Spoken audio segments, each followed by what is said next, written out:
So which Georgia Bulldog is he talking to right there? I would have lost a lot of money, Rich, because Howie Roseman sitting and picking wasn't in my cards. I thought he would be aggressive, try and move up, or maybe get creative and move back. But the corners are no one's moved around tonight. Only 2 draft trades so far, both involving Minnesota. And I feel like corners are wide open. I thought they might trade up for either corner or tackle. I had them trading up for Fuaga at 12. I thought, okay, go get a big guy. He can play right guard, then eventually kick out to right tackle whenever Lane Johnson decides to hang it up. But corner's the other need there as well.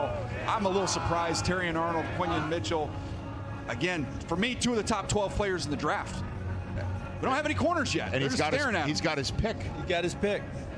Who do you think he chooses? Bradbury and Slay back there. They could use the help. Yeah, no, look, they've been partial to Alabama and Georgia players, but I'm telling you, Quinyon Mitchell is a darn good option there as well. Which one would you choose? I have Terrion Arnold just a couple spots, 3 spots over Mitchell. Over Mitchell, and I might be in the minority on that. But I love Terrion Arnold. I love how athletic he is. I love the energy that he brings, and he makes a ton of plays on the football. The thing about Quinyon Mitchell is his speed. You know, and Terrion, what do you run, 4.5 at the combine? 4.5 flat. And Quinyon was a 4.33 guy, and so he's got that makeup speed. He's also got the length and then the strength at the line of scrimmage. He had 20 reps at 225. And what does CeeDee Lamb run? Oh gosh, fast. Okay, so there you go. That might be your deciding factor, right? When you're talking about who you have to deal with, who you have to match up with, you always start division first. And if Quinyon Mitchell is that fast guy who has 20 reps at 225, you're getting the full package there. Be interesting to see how it goes, because as you mentioned, Howie Roseman, Georgia, Alabama, big school guys, that would be going against that. I don't think they can go wrong with either player. They're great. They're both great players. Top 12 guys. Players, yes, no doubt. So we saw the NFC East first up tonight with the Washington Commanders. Jaden Daniels goes there. If you're just joining us, the Giants had a shot at drafting J.J. McCarthy, 6th overall, turned it down, drafted Malik Neighbors instead, one of the most talented wide receivers we've seen come out of the draft in quite some time. Now we've got the Eagles on the clock here. We're about to come off the clock with their pick. The Jaguars are on the clock right now, and the Cowboys right after them. So you got the NFC East about to wrap things up in short order. In case you're just joining us now as well, we're waiting to get the Eagles pick in. The draft started with 14 straight offensive players. 14.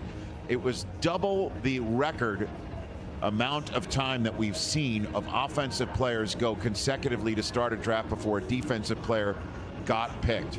14 of them, and of the 14, 6 were quarterbacks. 6 of the first dozen players, 50% of the first dozen players of this NFL draft tonight in Detroit were quarterbacks.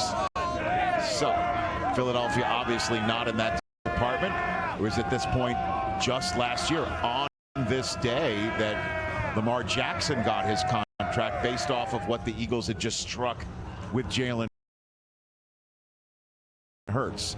So we will see what the Eagles are going to do right here. We're expecting it to be on the defensive side of the ball. Who knows? There's still some terrific wide receivers out there if they want to do that.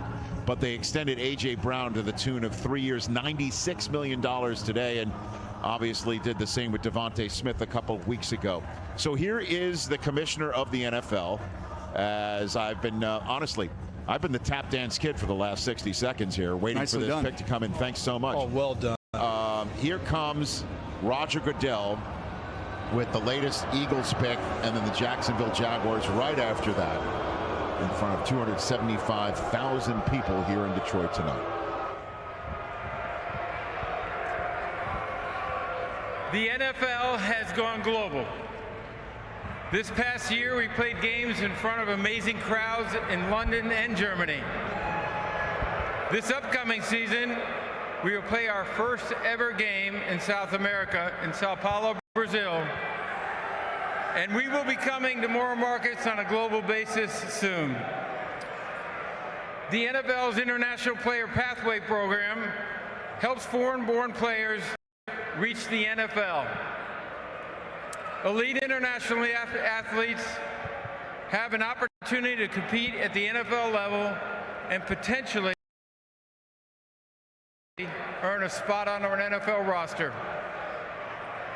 One of the most successful players from the program is the Philadelphia Eagles Jordan Mailata.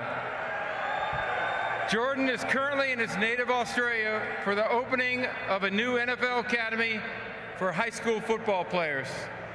To make the Eagles selection, let's join Jordan live from the Eagles draft party in Burleigh Beach, Gold Coast, Australia. Take it, Jordan. Let's go. How good is this? Thank you, Uncle Roger. Good evening to those of you from the beautiful land down